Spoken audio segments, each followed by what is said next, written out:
چمکیلی وادی کی دنیا۔ بہت دور پہاڑوں کے بیچ ایک خوبصورت وادی تھی جس کا نام تھا چمکیلی وادی۔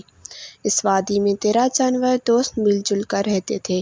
چنچن خرگوش سب سے تیز دوڑتا تھا اور سب کی مدد کے لیے ہمیشہ تیار رہتا۔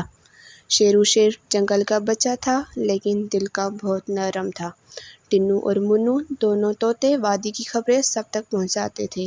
منٹو بندر شرارتی تھا مگر دل کا سچا تھا۔ کالو ہرن اور اس کی ماں ہرنی وادی کے پھولوں کا خیال رکھتے تھے۔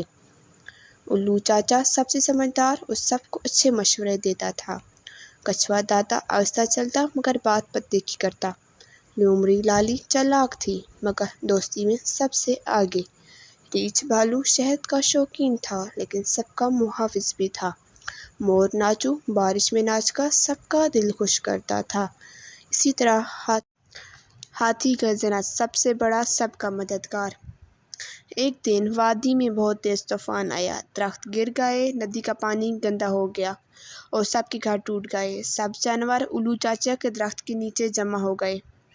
کچھوا دادا بولے، گھبرانے سے کام نہیں چلے گا بیٹا، مل کر کام کرو۔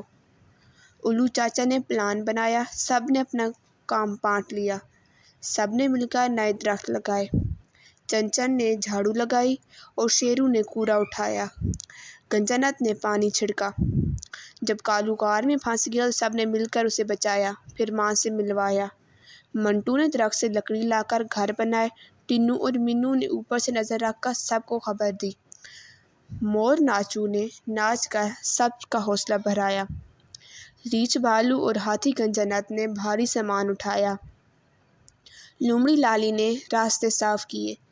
چند دنوں بعد چمکیلی وادی پہلے سے بھی زیادہ خوبصورت ہو گئی۔ سب نے مل کر جشن منایا۔ الو چاچا نے کہا، بچوں یاد رکھو اتحاد میں برکت ہے، اکیلے ہم ایک قطرہ ہیں اور مل کر سمندر۔